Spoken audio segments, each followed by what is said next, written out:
इतने दिन हो गए हैं महारानी को मायके गए हुए, लेकिन मजाल है कि एक बार भी पीठ पीछे ये कहा हो कि मैं ससुराल वापस आ रही हूँ। सुबह से बोल रखा है कि शाम तक आ जाऊंगी आ जाऊंगी। दोपहर के 2 बजने को आए हैं, अभी तक तो महारानी आई नहीं। पता नहीं किस टाइम तक आएगी। उसके आने के चक्कर में ना तो मैंने सुबह से बर्तन साफ किए हैं और ना ही 3-4 दिनों से कपड़े धोए हैं।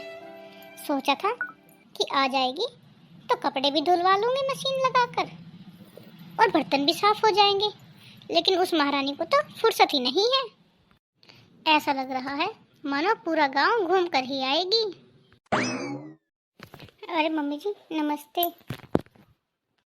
हाँ हाँ ले ली तेरी नमस्ते। ये क्या समय हो रहा है, तूने घड़ी देखी है एक बार? हाँ? तू तो सुबह को आने वाली थी ना, सुबह को आते आते शाम हो गई है। वो क्या है ना मम्मी जी, मेरे चाचा और चाची ने रोक लिया था मुझे आते हुए। बोल रही थी कितने दिन से आई हुई है और तो घर पर भी नहीं आई।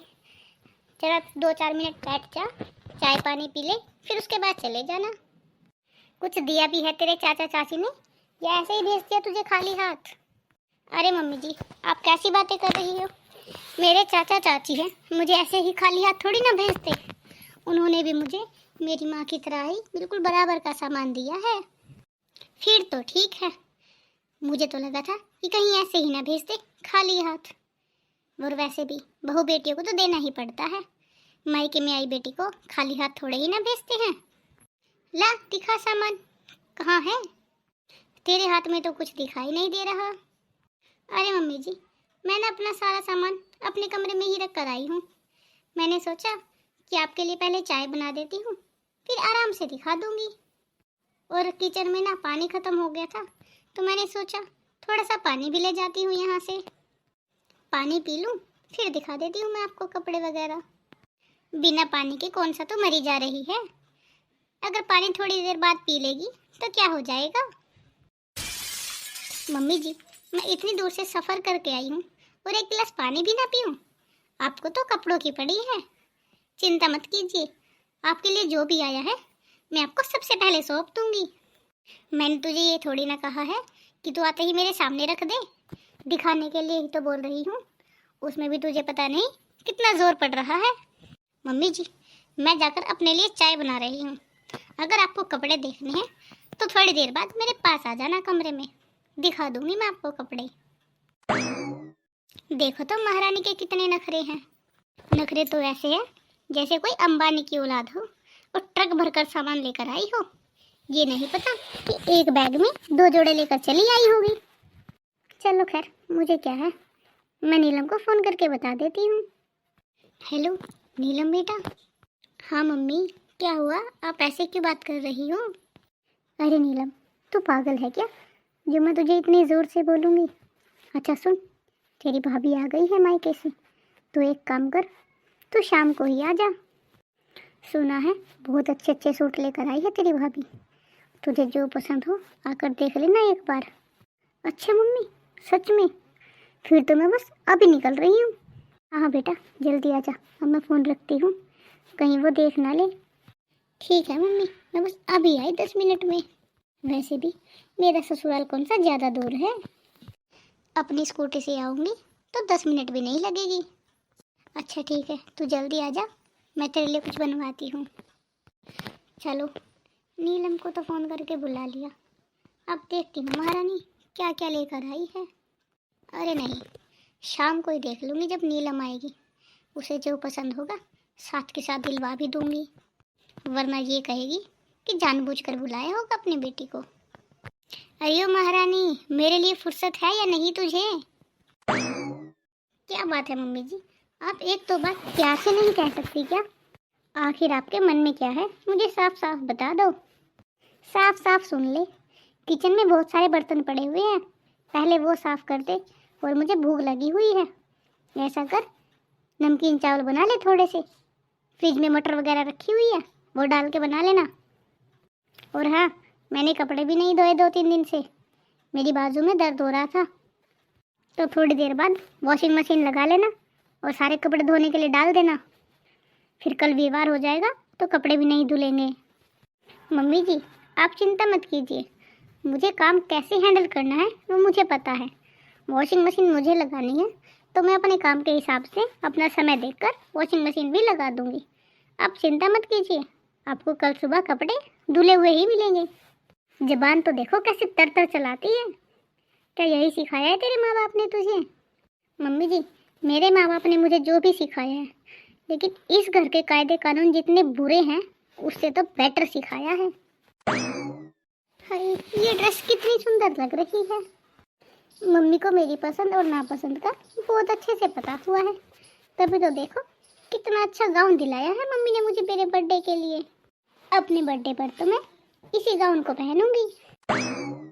बहू, मैंने तुझे कहा था ना कि जब तू कपड़े खोले तो मुझे बता देना।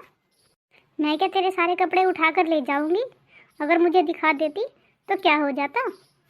अरे मम्मी जी, मैं आपको बुलाने ही वाली थी, बस मैंने अभी अभी खोले थे ये कपड़े, तो ये गाउन देखकर मेरा मन किया कि मैं एक बार इसको डाल के देख लेती हूँ, इसीलिए मैं आपको बुलाना भूल गई। मम्मी, भाभी, घर पे कोई है क्या? कोई मेरी आवाज़ सुनेगा या नहीं? अरे, लगता है अंजलि आई है। अरे अंजलि बेटा, हम तेरी भाभी के कमरे में हैं, सीधा यहीं आ जा तू भी। अरे वाह, क्या बात है, भाभी भी आ गई। और बताओ भाभी, कैसे हो? जैसे कि मुझे पता ही ना हो कि इसे इसकी माँ ने फ़ोन करके बुलाया है। अरे दीदी, आप अचानक कैसे आए? लगता है आपको खुशबू आ गई थी कि मैं मायके से आ गई हूँ, तो आप दौड़ी दौड़ी चली आई यहाँ पर। अरे नहीं भाभी, ऐसा नहीं है, वो तो मैं अपनी फ्रेंड से मिलने आई हुई थी यहाँ पर। वो प्रेग्नेंट है ना, बस थोड़ा हाल चाल पूछने आई थी, तो सोचा मम्मी से भी मिलती चलो। अब मुझे क्या पता था कि आप मायके से वापस आ गई हो। अरे बेटा, अच्छा किया जो तू आ गई। और बता, कैसे हैं तेरे ससुराल में सब? अरे मम्मी, सब अच्छे हैं, बस आपको देखने का मन कर रहा था तो मैंने आपको देख लिया। अच्छा मम्मी, अब मैं चलती हूँ। अरे ये क्या बेटा, तुझे आए हुए 10 मिनट भी नहीं हुए और तू चलने के लिए बोल रही है? वो क्या है ना मम्मी, तुम्हें तो पता है मेरे ससुराल वाले एक रात भी नहीं रहने देते मुझे कहीं पर भी, और उन्हें तो मैं ये भी नहीं बता कर आई कि मैं यहाँ पर आई हूँ। बस उन्हें तो इतना पता है कि मैं अपनी फ्रेंड से मिलने गई हूँ। अच्छा चल, तू आई गई है तो एक काम कर, तेरी भाभी तेरे लिए सूट लेकर आई है, तुझे जो पसंद करना है कर ले। बहू, दे दे इसे 1-2 सूट जो इसे पसंद हो। घर आई बेटी को ऐसे खाली हाथ नहीं जाने देते, चाहे 10 मिनट के लिए ही सही, लेकिन ये आई तो है ना। मम्मी, ये गाउन तो बहुत अच्छा लग रहा है। हाँ दीदी, ये गाउन मेरी मम्मी ने मुझे मेरे बर्थडे के लिए दिया है। क्या हो गया दीदी, तेरे माँ बाप ने तेरे बर्थडे पर दिया है, अगर तेरी नंद पहन लेगी तो घिस तो नहीं जाएगा ये। नीलम, ले जा बेटा, तुझे ये गाउन पसंद है ना? लेकिन मम्मी जी, लेकिन क्या, तेरे बर्थडे पर मैं तुझे और ड्रेस दिला दूंगी। मरी नहीं जा रही है, सब देते हैं अपनी नंद को, और एक तुझे देखो, एक ड्रेस के लिए मरी जा रही है। अरे मम्मी, अगर भाभी का मन नहीं है देने का तो क्यों परेशान हो रही हो आप? मैं ऐसे ही चली जाती हूँ खाली हाथ। अरे नहीं दीदी, आप खाली हाथ क्यों जाओगे? अब आपको ये पसंद आ ही गया है तो मैं इसे पैक कर देती हूँ, आप जाते हुए ले जाना। और हाँ, इसके साथ में एक सूट और ले जाना। वो कहते हैं ना कि एक जोड़ा नहीं देते घर आई बेटी को, एक और ले जाना। अभी तो रखे हुए हैं, अच्छे अच्छे हैं, आपको जो पसंद है ले लो। मेरा क्या है, मुझे तो मम्मी जी और दिलवा देंगी। क्यों मम्मी जी? हाँ, जब तक तेरा जन्मदिन आएगा तब तक तो मैं तुझे 2 जोड़े दिलवा दूंगी। क्यों चिंता कर रही है तू? अरे मेरी बेटी की उस पर तो मैं 1000 नोट मार दूँ, और तू है कि एक गाउन के लिए मरी जा रही है। बेटी, तू खुश है ना? जब भी मायके से जाए तो खुश होकर जाया कर। मम्मी, मुझे ना आपसे एक बात कहनी थी। हाँ बोल ना बेटा, क्या हुआ? मम्मी, वो ना आते आते मेरे रास्ते में ना सैंडल टूट गई है, और अब रास्ते में इतनी रात हो गई है कि कोई ठीक करने वाला भी नहीं मिलेगा। अगर आपके पास कोई आपकी पुरानी सैंडल हो तो मुझे दे दो। अरे बेटा, तू पुरानी सैंडल क्यों पहन कर जाएगी? तेरी भाभी नई सैंडल लेकर आई है ना, वो ले जा, इसे तो मैं और दिलवा दूंगी। अच्छा मम्मी, ठीक है। भाभी, आप ना ये गाउन और ये पिंक वाला सूट है ना, ये दोनों पैक कर दो। और हाँ, चप्पल भी ले आना, वो मेरी टूट गई है ना। आपको तो मम्मी यहाँ से और दिलवा देंगी। बहू, मैंने तुझे कहा था ना कि हमें शादी में जाना है, और तू अच्छे से तैयार भी नहीं हुई, तूने फिर से यही साड़ी पहन ली। मम्मी जी, आप मेरे पास अच्छी साड़ियाँ रहने ही कब देते हो? जो भी मेरे पास अच्छे कपड़े होते हैं वो सब तो आप अपनी बेटी को दे देते हो। आपने तो मुझसे कहा था ना कि आप मेरी जन्मदिन पर मुझे ड्रेस और सैंडल दिलवा दोगे, लेकिन आपने दिलवाए नहीं दिलवाए। और मम्मी जी, ये साड़ी कोई बेकार या पुरानी नहीं है, ये साड़ी आप ही ने मुझे दिलवाई थी, तो ये पुरानी कैसी हो गई? मम्मी जी, आप कहते तो रहते हो कि आप मुझे ड्रेस दिलवा दोगे, साड़ियाँ दिलवा दोगे, लेकिन आप कभी नहीं दिलवाते। और यही होता है हर घर में, बहुओं को कोई नहीं दिलवाता, लेकिन बहुओं से छीन छीन कर बेटियों को ज़रूर दिया जाता है। और फिर यही कारण है कि बहुएं अपनी सास और अपने नंद दोनों से सख्त नफरत करने लगती है।